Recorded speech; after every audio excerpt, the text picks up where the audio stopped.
At ito naman po mga idol, DA64W, top of the line. Ito po ay power window, yan. Double power slide door. Yan, naka po siya, kapinsit na rin. Automatic transmission. So ang price niya po is 320,000 po mga idol. Ito silipin po natin. Ito po ay basic setup po. Ayan. As you can see, napakaganda po ng mga unit. Yan, sa mga naghahanap diyan mga minivan. Ito po yung kanyang mukha. Yung kanyang front.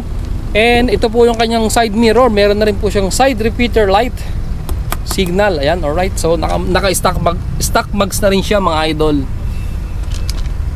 Silipin po natin yung interior. So ayan, automatic transmission po. Hindi pa lang ito nalilinis.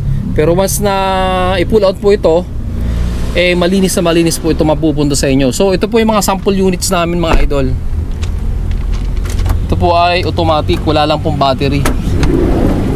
Ayan po, sample units. Ayan po mga idol. Napakagara.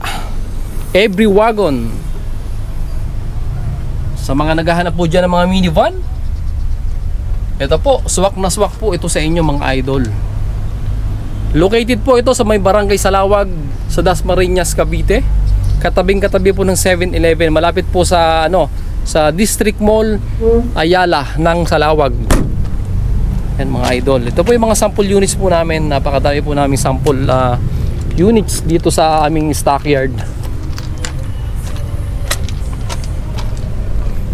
Alright.